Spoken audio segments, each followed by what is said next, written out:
प्रिय दर्शकों, नमस्कार। आज मैं आपको सूर्य का प्रभाव बताने वाला हूं। सूर्य जो कि हमारी आत्मा का कारक होता है, ये हमारे जीवन में हमारे पूर्व जन्म के किन कर्मों को दर्शाता है। हम कैसे कर्म करके आए हैं, हम क्या करना चाहते हैं और क्या करना हमारे लिए जरूरी है। ये सब बातें केवल और केवल सूर्य की स्थिति को देखकर जाना जा सकता है। इसलिए आप भी अपनी कुंडली को खोलिए और देखिए सूर्य कहां पर स्थित है। जन्म कुंडली में 12 भावों में सूर्य जिस भाव में जाएगा, उस भाव से जुड़े कार्य से आपकी एक अलग पहचान जोड़ने की कोशिश करेगा। वैसे तो सूर्य एक अग्नि तत्वीय ग्रह है।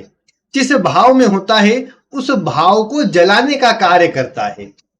जिस भाव को देखता है, सूर्य की 7वीं दृष्टि है, जिस भाव को देखता है उसमें भी कहीं ना कहीं एक जलन उत्पन्न कर देता है।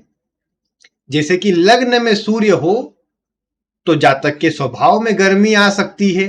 सप्तम पर दृष्टि होने से वैवाहिक जीवन पर असर पड़ सकता है। जीवन साथी का स्वभाव क्रोधी हो सकता है। ये हो सकता है इसलिए बोल रहा हूं क्योंकि कुंडली में अन्य ग्रहों का संयोग यहां देखना जरूरी हो जाएगा। जैसे मान लीजिए लग्न में सूर्य मीन राशि में विराजित है। मीन राशि का सूर्य अग्नि तत्वीय ग्रह जल तत्व की राशि में कहीं ना कहीं कमजोर हो जाएगा, अपना पूरा प्रभाव नहीं दे पाएगा। ऐसे में वो कमजोर सूर्य यहां ये नहीं कहा जाएगा कि व्यक्ति को गुस्सेल बनाएगा या फिर ज्यादा क्रोधी बनाएगा, ऐसी बातें कम आ पाएंगी। तो ये थोड़ा विचार आपको करना है। लेकिन लग्न का सूर्य जैसे आप जानते हैं कि स्वभाव में क्रोध लाएगा, स्वभाव में थोड़ी गर्मी ले आएगा। दूसरे भाव का सूर्य वाणी में गर्मी ले आएगा, मुंहफट थोड़ा बना देगा, सत्य वक्ता लेकिन सामने जवाब देने वाला, कुटुंब में विवाद के योग बना सकता है। तीसरे भाव का सूर्य पराक्रमी बनाएगा, लेकिन वो कहीं ना कहीं भाई से थोड़े विवाद करवा सकता है और व्यक्ति को ज्यादा पराक्रम के चलते, ऊर्जा के चलते कहीं ना कहीं अन्य से विवाद भी करवा सकता है। चतुर्थ का सूर्य जहां जातक को थोड़ा कंजूस बनाता है, तो वहीं चतुर्थ के सूर्य से घर में विवाद होने की संभावना ज्यादा रहती है।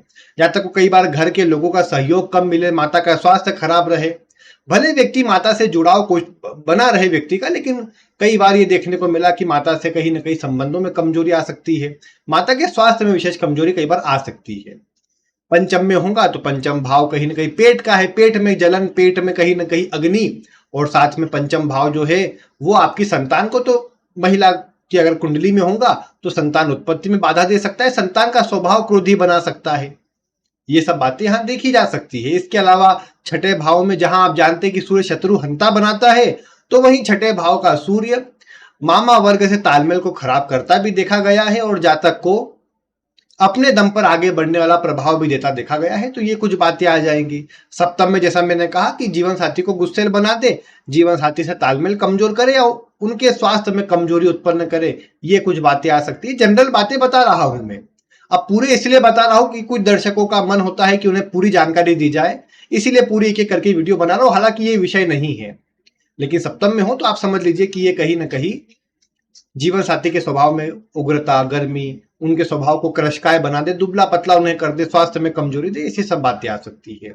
अष्टम में होगा तो ससुराल वर्ग से संबंध खराब कर सकता है, जातक को गुप्तांगों में समस्या दे सकता है, पाचन से जुड़ी समस्या के अलावा कहीं ना कहीं पाइल शादी होने की संभावनाओं को बढ़ावा दे सकता है। नवम में होगा तो पिता के स्वास्थ्य में कमजोरी लाने के अलावा पिता को थोड़ा क्रोधी बना दे। हालांकि जातक धार्मिक हो, अच्छे कार्य करता हो, यह संभव है, समाज में नाम हो। यही बात दशम में देख सकते, पिता का नाम अच्छा होगा। दशम में सूर्य होने पर पिता का नाम अच्छा होता है। भले जातक को सहयोग कम मिल पाए, लेकिन पिता का नाम अच्छा होता है। व्यक्ति भी अपने दम पर अपनी मेहनत से अच्छा जीवन में सब कुछ हासिल कर पाता है। एक प्रकार से कुल दीपक व्यक्ति बन जाता है, अच्छे अपने कार्यों से प्रसिद्ध होता है, अपने कुल खानदान का नाम रोशन कर पाता है। तो ये सूर्य में एनर्जी होती है। हालांकि राशि आदि पर निर्भर करता है। कई बार इस सूर्य के चलते व्यक्ति में आत्मविश्वास की कमी भी देखने को मिली, क्योंकि सूर्य कई बार राशि आदि के आधार पर, नवमांश के आधार पर पीड़ित भी हो जाता है, तो वो थोड़ा कमजोरी वाला प्रभाव भी दे देता है। बाकी फिर अगर लाभ भाव का सूर्य होगा तो लाभ भाव का सूर्य अति विशिष्ट कारक होता है, लाभ तो देता है लेकिन बड़े भाई आदि से संबंध खराब करता है। अगर पिता से संबंध खराब हो तो व्यक्ति को नाम सम्मान नहीं मिल पाता, धन भी नहीं मिल पाता, व्यक्ति फिर व्यर्थ की बातें करता है, झूठ बोलता है लाभ भाव में सूर्य होने पर। लेकिन अगर अच्छा हुआ, व्यक्ति धार्मिक कार्य करता हुआ, तो फिर पिता से संबंध अच्छे हुए तो सब बातें अच्छी देखने को मिलेंगी, नाम भी होगा, धन भी होगा, सुख भी होगा, ये सूर्य के चलते। 12वें में सूर्य हो तो थोड़ा कमजोर माना गया है, पेट की समस्या, गुप्तांगों में समस्या, और जातक को कहीं न कहीं ये सूर्य के चलते आंखों की समस्या होने की भी संभावना बड़ी चढ़ी रहती है। अब शुक्र आदि पर निर्भर करेगा, लेकिन सूर्य प्रभाव दे सकता है। बाकी ये सूर्य की कमजोर अवस्था है, जो व्यक्ति को अधिक खर्चीला, अधिक यात्रा करने वाला और व्यर्थ में कहीं न कहीं व्यक्ति को गलत मार्ग पर रुचि प्रदान करने वाला बन जाता है, तो थोड़ा कमजोर हो जाता है। लेकिन अब इन भावों में मैंने सूर्य का जनरल प्रभाव बताया कि ये सूर्य हो तो ये चीजें आपके जीवन में एक अग्नि के रूप में बढ़ जाती है, उन भावों से जुड़ा प्रभाव में कमजोरी आ जाती है। लेकिन एक समझने वाली और सोचने वाली बात यहां पर यह है कि सूर्य को ज्योतिष शास्त्र में आत्मकारक ग्रह माना गया है। आपकी आत्मा को दर्शाने वाला ग्रह सूर्य है। और ये तो आप जानते हैं कि किसी भी व्यक्ति का किसी भी योनि में किसी भी स्थिति में जन्म हो जाए, उसकी आत्मा वही रहती है, आत्मा कभी समाप्त नहीं होती। उसी प्रकार सूर्य भी कभी समाप्त नहीं होता है। सूर्य जिस भाव से जुड़ेगा उस भाव से पूर्व जन्म के कर्म भी बताएगा और इस जन्म के कर्मों को भी दर्शाने का काम जरूर से करेगा। आपकी जिम्मेदारी उस भाव से जुड़ी हुई अवश्य से बढ़ जाएंगी। जैसे मैं आपको एक एक करके बताता हूं, लग्न के सूर्य की बात करता हूं। आप इतना तो ज्योतिष जानते होंगे कि लग्न या जिसे प्रथम भाव कहते हैं, आप समझते जाए इतना, तो मैं बता रहा हूं, समझते जाइए। लग्न में सूर्य हो तो लग्न का सूर्य आपको महत्वाकांक्षी बनाता है। ये इस बात को दर्शाता है कि पूर्व जन्म में आप अपने ऊपर कार्य कर रहे थे। अपने ऊपर कार्य कर रहे थे मेरा मतलब क्या है कि आपने अपने जो भी आपने मतलब कार्य किए हैं उसमें क्या गलती रही है वो आप उसको सुधारने में लगे हुए थे। आप अपने स्वास्थ्य के प्रति सजग थे या आपने ध्यान दिया है उसके ऊपर, ये बात आप बोल सकते हैं। लग्न में सूर्य आपको मिला है इस जीवन में, तो ये भी दर्शाता है कि आपने अपने ऊपर अधिक ध्यान दिया है और इस जीवन में भी आपका फोकस तो रहेगा अपने ऊपर, लेकिन आपके ऊपर अन्य की जिम्मेदारी ये सूर्य जोड़ देगा कि पूर्व में आपने अपने ऊपर जो ध्यान दिया है उसका फल आपको मिलेगा। आप अपने कार्य को अच्छे से करने की कोशिश करें, ईमानदारी से करने की कोशिश करें, ऐसे कार्य करने की कोशिश करें जिससे आपका तो सम्मान हो ही, समाज में प्रतिष्ठा तो हो ही, साथ ही साथ दूसरे का भी भला हो सके। ये लग्न के सूर्य के बारे में बता रहा हूं मैं आपको, ये बातें आप देख भी पाते होंगे।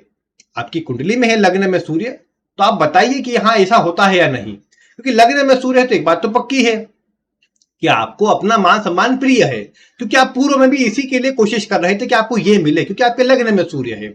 और इस जीवन में भी आपका यही उद्देश्य है कि आपके पास धन हो या ना हो, मान सम्मान होना चाहिए। लेकिन आज के जमाने में तो आप जानते ही है, जिसके पास धन है उसके पास मान सम्मान होता है।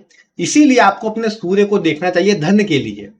अब आप सोचेंगे ना सूर्य धन के कारक है, ना धन से कोई लेना देना सूर्य का, फिर सूर्य को देखकर क्या मतलब। तो देखिए आज के युग में अगर आप देखते हैं तो आप ये जानते ही है कि जो धनवान होता है उसकी पूछ परख सभी और हो ही जाती है, उसे सम्मान भी मिल जाता है भले झूठा मिले। लेकिन हाँ, जिसका मजबूत सूर्य होगा उसके पास धन हो या ना हो, उसके कार्यों से उसका सच्चा सम्मान होगा। लेकिन जिसके पास धन है उसके पास झूठा सम्मान तो हो ही जाएगा। तो सूर्य जिनका पीड़ित है लेकिन कम से कम अच्छी स्थिति में आ रहा है, तो ऐसे लोगों को झूठा सम्मान मिल जाता है या धन का सम्मान मिल जाता है। धन होता है उससे सम्मान मिल जाता है, ऐसा समझ लेना चाहिए। लेकिन ये बात पक्की है कि लग्न में सूर्य होगा तो ये आपके पूर्व जन्म से अपने आप के ऊपर आप ध्यान दे रहे थे, इस बात को दर्शा रहा है। और आपको अपने ऊपर ध्यान देना भी चाहिए। अगर आप ये करते हैं, आपके लग्न में सूर्य है कि आप दूसरों के बारे में ही सोचते, अपने ऊपर कहीं भी ध्यान नहीं देते, ध्यान नहीं देते मतलब अपने सुखों पर ध्यान नहीं दे रहे हैं, अपने लिए कुछ अच्छा नहीं कर रहे हैं, तो आप समझिए आप धीरे धीरे करके स्वास्थ्य में बड़ी परेशानियों के ग्रस्त आप कहीं ना कहीं शिकार हो जाएंगे और आपको बड़ी परेशानियां घेर लेंगी, जो आपके लिए चिंता का विषय बन जाएगा। नहीं तो लग्न का सूर्य बलवान हो तो व्यक्ति को ये सूर्य निरोगी काया देता है, लेकिन वो तभी दे पाएगा जब अपने बारे में सोचे। अब आप कहेंगे तो स्वार्थ धारण करने को मैं आपको बोल रहा हूं, लेकिन ऐसा नहीं है। आपको अन्य के बारे में सोचना है, लेकिन आप ये कोशिश रखें कि अपने सुखों पर, अपनी स्थिति पर, अपने आसपास के एनवायरनमेंट पर ध्यान रखें कि उसे आप किस प्रकार अपने लिए अनुकूल बना पाए। दूसरों के अनुकूल होने की कोशिश ना करें। सूर्य आपके लग्न में हो तो ये ध्यान रखना। दूसरे भाव में सूर्य हो तो ये दर्शा रहा है कि आपके कुटुंब के प्रति आपकी जिम्मेदारियां पूर्व में रही है। अपने कुटुंब के लिए बहुत सारे कार्य करते हुए अपने जीवन को छोड़कर आए हैं। इसलिए इस जीवन में भी आपको अपने ये जो कुटुंब से जुड़े कार्य है उनको आपको संभालना पड़ेगा। हालांकि कई बार सूर्य दूसरे भाव में हो तो ये अच्छे कुटुंब को दर्शाता भी है कि आपने जो पूर्व में कुटुंब के लिए किया, इस जीवन में आपको कुटुंब से कुछ तो सहयोग मिल ही जाएगा। अब पीड़ित हो जाए, खराब हो जाए तो अलग बात है कि देखो अब कुंडली में बहुत सारे ग्रह योग है ना, तो उसको तो आपको देखना पड़ेगा। लेकिन यह है कि दूसरे में सूर्य अधिकतर क्या दर्शाता है कि आपके जीवन में आपने जो कुटुंब के लिए कार्य किया है वो फलीभूत होगा। आपको इस जीवन में कुटुंब का कुछ सहयोग तो मिल ही जाएगा। तो जैसा मैंने आपको पूर्व में सूर्य की वीडियो दी थी जिसमें मैंने बताया था कि सूर्य आत्मा के कारक है। ये जिस भाव में होते हैं आपकी आत्मा वहां से जुड़ी हुई होती है। आपकी आत्मा को वो कार्य करने का मन होता है तो आपको कुटुंब के लिए कार्य करने का मन करे, आपको वाणी से जुड़ा कोई काम करने को मन करे, आप या तो दूसरे को ज्ञान देना चाहे, सलाह देना चाहे, ये बातें आपके मन में आ जाए तो ये सूर्य के चलते आना संभव है। और बाकी मैं यही कहूंगा कि सूर्य की दूसरे भाव की स्थिति भी अच्छी है, कोई खराब स्थिति नहीं है। वैसे तो ग्रह कोई भी किसी भाव में हो कोई खराब नहीं होता, बस वो आपके कर्मों को दर्शाता है कि इससे जुड़ा आपका कर्म बाकी उसे पूरा करें। तो इस जीवन में कुटुंब से जुड़ा कर्म है, आप उनसे जितना दूर जाएंगे वो कर्म उतना पीछे पीछे आते जाएंगे, जिम्मेदारियां बढ़ेंगी और परेशानी बढ़ेंगी। इसलिए अपनी जिम्मेदारी समझकर अपने कुटुंबी जनों के लिए कार्य करना प्रारंभ करें, भले सपोर्ट सहयोग मिले या न मिले। फिर अगर आपके सूर्य कुंडली के तीसरे भाव में है तो तीसरा भाव जो होता है वो पराक्रम का होता है।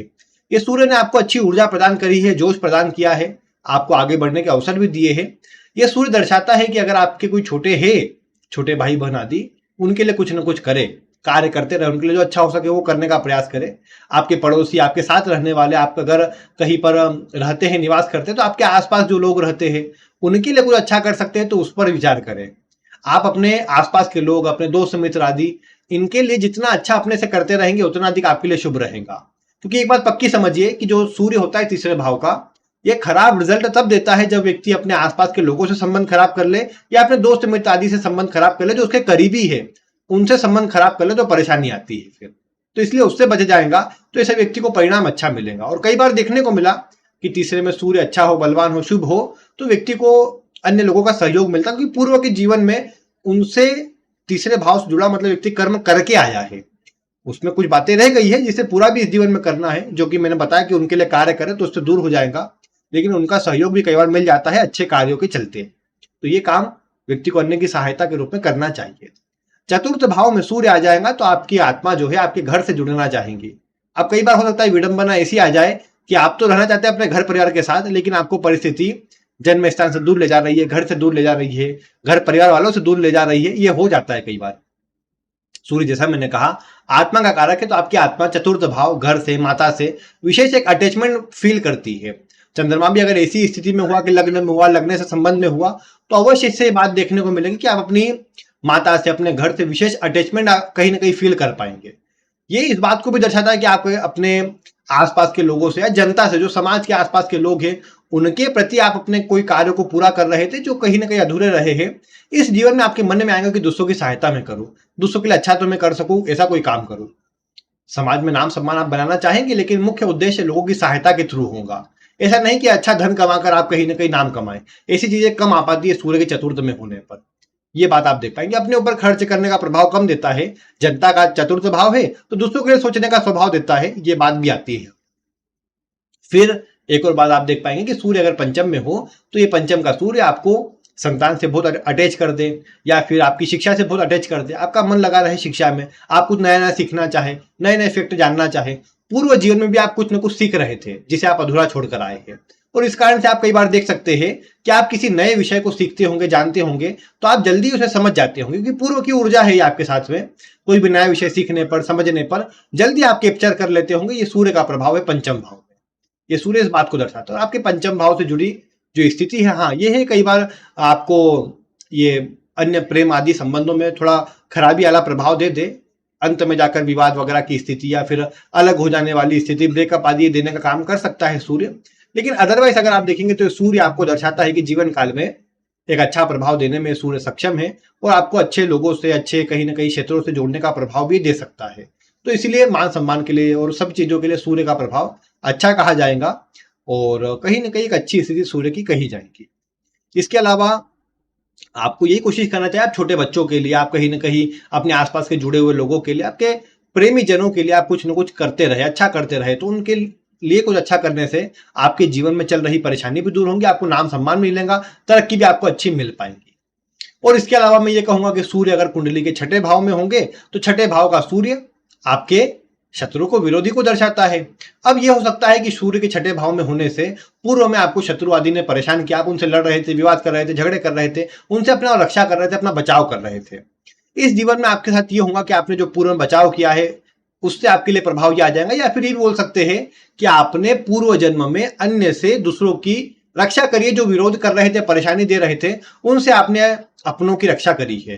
तो उससे क्या हुआ है कि इस जीवन में आपको छठे में सूर्य मिला है, जिसके कारण आपको जीवन में ये सूर्य बचाव करता नजर आएगा, आपकी परेशानियों से आपकी रक्षा करेगा, और शत्रुहंता बनाता है तो आपकी सुरक्षा तो उस प्रकार भी ये करेगा, क्योंकि ये सूर्य की जो अवस्था है ये अच्छी हो जाएंगी, ये सूर्य आपको अच्छा प्रभाव देने वाला बन जाएगा। हाँ, ये है कि मामा वर्ग के लिए कहीं ना कहीं थोड़ा तालमेल को कमजोर करता है, उनके संबंधों से कमजोर कर सकता है कई बार ये। लेकिन जैसा मैंने कहा कि आपके कर्म रहेंगे उनके प्रति, आप अपने तरफ से उनके लिए जो अच्छा करना चाहे उसके लिए प्रयास करेंगे तो अच्छा भी रहेगा। बाकी तो सूर्य सप्तम भाव में हो तो ये थोड़ा सा भले कमजोर माना गया है, लेकिन आपका मन कुछ अलग करने के लिए होता है। सप्तम भाव देखा जाए तो सूर्य का विरोधी या विपरीत भाव है, सूर्य यहाँ पर कोई प्रमुख नहीं होता। ऐसी अवस्था में होता क्या है कि सूर्य का यहाँ पर आ जाने से सूर्य अपने आप में एक बंधन में आ जाता है, जिस कारण से क्या है कि ये पूर्व जन्म में दर्शाता है कि आपको पूर्व जन्म में जैसे कोई स्त्री वर्ग के द्वारा, कोई अन्य मतलब ऐसी कोई महिला वर्ग के द्वारा कहीं ना कहीं कुछ आपको श्राप दिया गया हो, या आपने कुछ नुकसान उनका पहुंचाया हो, जिसके चलते इस जीवन में विवाह से जुड़ी कोई समस्या आने की संभावना रहती है। सप्तम में सूर्य के होने से ये देखने को मिला कि विवाहित जीवन पर इसका असर पड़ता है, विवाहित जीवन में उदासीनता आ जाती है।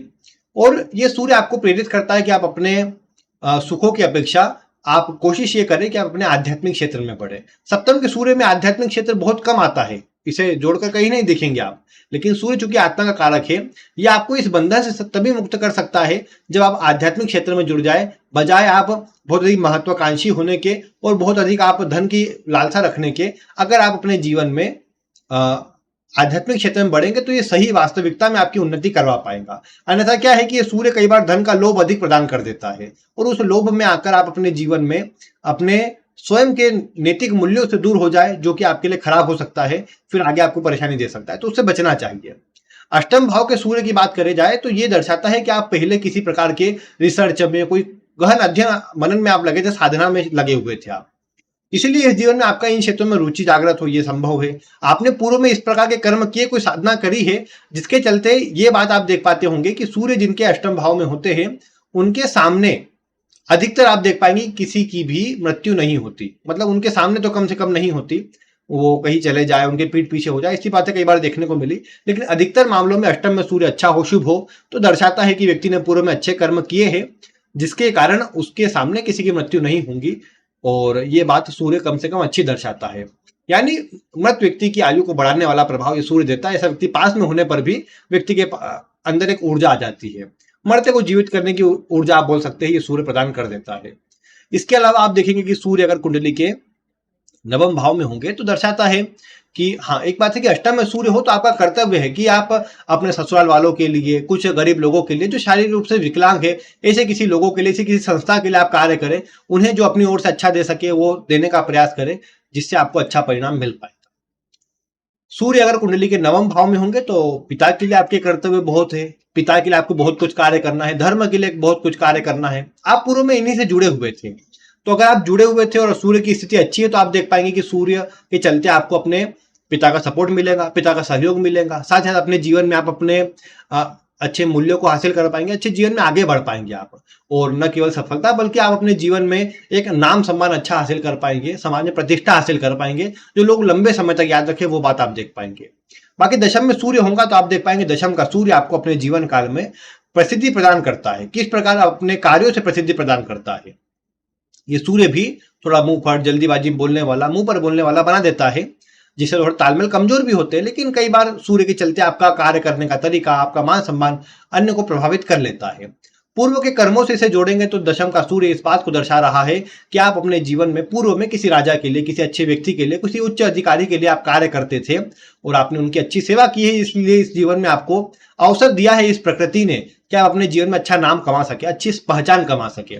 अब जिनके दशम में सूर्य है फिर भी कुछ नहीं कर पाते, तो देखिए कुछ न कुछ कमजोरी तो कुंडली में रही है या आपके जीवन में आपके द्वारा रही है, जिससे आप अपने जीवन में कुछ बड़ा नहीं कर पाए। अन्यथा दशम का सूर्य हो तो ये एक बड़ी स्थिति है कि आप अपने जीवन में कुछ, अपने कार्य में, अपने समाज के लिए, अपने स्वयं के लिए कुछ बड़ा कर सके और कुछ ऐसा बड़ा कर सके जिसे लोग समय समय तक याद रखे और लंबे समय तक याद रख पाए, ये बात देख पाएंगे आप।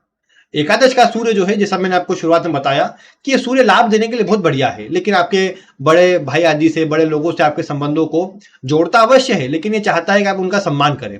आपकी पहचान समाज में बड़े लोगों से हो सकती है, उच्च पदस्थ अधिकारियों से हो सकती है, लेकिन आपको ये चाहिए कि आपने पूर्व जन्म में उनकी अच्छी सेवा करी है, उनके लिए अच्छा काम किया है। इस जीवन में आपको भी अवसर मिलेगा कि आप उनसे, बड़े लोगों से जुड़कर एक बड़ी पद और प्रतिष्ठा हासिल कर सके। लेकिन आपके ऊपर है कि आप धन की ओर भागते हैं या अपने नैतिक मूल्यों को ध्यान में रखकर अपने समाज में, समाज के लिए कुछ अच्छा करने पर विचार करते हैं। ये सूर्य में एक बात देखने को मिले कि लाभ का सूर्य धन के लिए बहुत लोभी बना सकता है और व्यक्ति की धन की इच्छा कभी समाप्त न हो, ये बात भी देखने को मिल सकती है, जिसके कारण ऐसा व्यक्ति फिर गलत मार्ग का भी चयन कर लेता है। कई बार ये देखने को मिला कि एकादश का सूर्य व्यक्ति को धन तो दे देता है, लेकिन व्यक्ति की इच्छा तो खत्म होती नहीं। इस कारण से वो और अधिक के लिए प्रयास करता रहता है, इसलिए जीवन के मूल उद्देश्य से भटक कर वो जीवन में केवल धन के लोभ में पड़ जाता है। तो उससे बचना चाहिए, क्योंकि 3, 7 और 11 तीनों में सूर्य धन की लोभ को बढ़ा सकता है, ये बात जरूर है यहाँ पर। फिर 12वें भाव के सूर्य की बात करेंगे, यानी एकादश में है तो आपको एक ही उद्देश्य है आपका कि इस जीवन में धन भले कमाए, अच्छे लोगों से जुड़े, अच्छी प्रतिष्ठा हासिल करें, लेकिन लोगों के लिए जो अच्छा हो सके वो काम करें, समाज के लिए। क्योंकि 11वां भाव जो है ग्रुप बनाने का है, ग्रुप आपका सर्कल एक लोगों से जुड़कर बनाना, उनके लिए कुछ अच्छा करने पर विचार करना, ये आपका मूल उद्देश्य होना चाहिए। लोगों की सहायता आप कैसे कर सके, ये आपका मूल उद्देश्य होना चाहिए। आपके लिए इससे अच्छा प्रभाव बहुत जल्दी बन पाएगा। बाकी इसके अलावा अगर आपकी कुंडली के 12वें भाव में सूर्य हो तो जैसा मैंने कहा, ये सूर्य का एक खराब भाव है, सूर्य के लिए मरण करण स्थान इसे कहा जाता है। तो यहां पर क्या है कि सूर्य की जो अवस्था होती है थोड़ी सी कमजोर मानी गई है, लेकिन ये सूर्य क्या दर्शाता है कि पूर्व जन्म में आपकी जो मृत्यु हुई है वो सही प्रकार से नहीं हुई है, कोई न कोई आपकी महत्वपूर्ण इच्छा अधूरी रह गई है। 12वां भाव की मोक्ष का है और साथ ही साथ यहाँ पर सूर्य जो आत्मा कारक है, आत्मा हालांकि देखा जाए तो वो मोक्ष की तरफ नहीं जाती। आत्मा जरूर आपकी इच्छा होगी, आप मोक्ष के लिए प्रयास करेंगे, लेकिन एक बात देख पाएंगे कि आत्मा को परमात्मा तक ले जाने के लिए आपके द्वारा जो कार्य किए जाएंगे वो इस जीवन में आपको कहीं ना कहीं आगे बढ़ाएंगे उस क्षेत्र में। 12वें का सूर्य कम से कम आध्यात्मिक दृष्टिकोण से देखेंगे तो ये कमजोर इसीलिए है क्योंकि आपको भौतिक क्षेत्रों में जोड़ने का काम कर देता है। सूर्य जो है राजसी ग्रह है, इसे सात्विक या फिर इसे धार्मिक ग्रह के रूप में नहीं देखा जा सकता। सूर्य राजसी ग्रह है, राजा का प्रतिनिधित्व करता है, तो भोग विलास सुख सुविधा को दर्शाता है। और 12वां भाव जो है भोग और योग दोनों को दर्शाता है। अब भोग में राजसी ग्रह भोग की ओर जाएगा, ना कि योग की ओर। इसीलिए जब सूर्य 12वें भाव में होता है तो देखने को मिला कि व्यक्ति की भोग में रुचि बढ़ती है, धन लाभ में, सुखों में, तरक्की में, अच्छा नाम में व्यक्ति की रुचि बढ़ती है। और ये भी सूर्य 12वें भाव का भी कहीं भी कभी भी खत्म न होने वाली इच्छा प्रदान करता है, तो ये कहीं ना कहीं थोड़ा कमजोर हो जाता है। इसीलिए यहाँ जरूरी चीज ये होती है कि जब तक अगर 12वें भाव का सूर्य है तो व्यक्ति आध्यात्मिक क्षेत्र से जुड़ा रहे। कई बार क्या होता है, 12वें के सूर्य से व्यक्ति आध्यात्मिक क्षेत्र से दूर करते जाता है, जिस कारण से व्यक्ति को परेशानी आती है, न नाम सम्मान मिल पाता है, न तरक्की अच्छी मिल पाती है। कुछ समय दशा से धन भी मिल जाए लेकिन आगे कंटिन्यू अच्छा प्रभाव फिर नहीं मिल पाता। इसीलिए अगर 12वें में सूर्य हो तो व्यक्ति को समाज के लिए, अन्य लोगों के लिए, हॉस्पिटल के लिए, गरीब लोगों के लिए, वृद्धाश्रम के लिए, जो भी आश्रम टाइप होते हैं, आइसोलेशन आदि होते हैं, वहां पर व्यक्ति को कार्य करना चाहिए, उन लोगों के लिए कार्य करना चाहिए जिससे अच्छा प्रभाव मिल सके और अपने इस सूर्य को प्यूरिफाई कर सके, सही कर सके, जिससे व्यक्ति को कहीं ना कहीं ईश्वर की शरणागति मिल पाए। तो ये था प्रभाव सूर्य का 12 भावों में। सूर्य आपकी कुंडली में जहां भी है आप देखिए और ये विचार कीजिए कि वो उस भाव से जुड़े कौन से अधूरे कर्म आपके लिए जीवन में दर्शा रहा है। यहां आप चाहे तो राशि को जोड़ सकते हैं, जैसे जिस भाव की बात कर रहे हैं उसमें कौन सी राशि है। जैसे आपने देखा कि आपकी 9वें भाव की राशि यानी धनु राशि मान लीजिए, जो काल पुरुष की 9वें भाव की राशि धनु राशि, उसी में सूर्य है और वो कुंडली के आपके 4th भाव में है। अब 4th भाव में धनु राशि और वहां पर सूर्य यहां भी दर्शाएगा यही कि आपको अपने माता से, घर से विशेष अटैचमेंट रहेगा। लेकिन चूंकि यहाँ 9वें भाव की राशि भी आ गई तो आप इसमें धार्मिकता के क्षेत्र से जुड़ना चाहेंगे, आप नैतिकता से जुड़ना चाहेंगे, रूल्स एंड रेगुलेशन बनाकर अच्छी तरह कार्य करना चाहेंगे, न कि आप अनैतिक होकर अपने घर में केवल अपना स्वार्थ सिद्ध करें। आप घर से जुड़े रहना चाहेंगे लेकिन एक नैतिक मूल्य के आधार पर। ऐसा नहीं कि अपना स्वार्थ देखेंगे कि मुझे जुड़े रहना चाहिए, मुझे अच्छा लगता है यहाँ पर, ऐसा बिल्कुल नहीं करेंगे। आपको अपने घर परिवार की जिम्मेदारियों को देखकर आप आगे बढ़ेंगे। ये बात नवम भाव की राशि से आ जाएंगी। इसी प्रकार अन्य राशियों को आप जोड़िए, उससे आप और अधिक सटीकता तक पहुंच सकते हैं। सूर्य खराब होता हो, पीड़ित होता हो, तो आप राशि के अनुसार इसके उपाय भी कर सकते हैं। हालांकि कमजोर सूर्य के उपाय, कमजोर सूर्य के लक्षण, ये सब पहले मैंने बताए हैं, उन्हें देखने के लिए डिस्क्रिप्शन में लिंक दी है, उससे आप देख लीजिए। बाकी अगर आज की वीडियो से जुड़ा कोई प्रश्न रहता हो तो आप वीडियो में कमेंट करें। कोशिश की है मैंने इसको क्रमवार बताने की। आपको वीडियो कैसी लगी आप वीडियो में कमेंट करके बता सकते हैं, वीडियो को लाइक करके बता सकते हैं। बाकी आज की वीडियो में इतना ही। वीडियो देखने के लिए आपका बहुत बहुत धन्यवाद।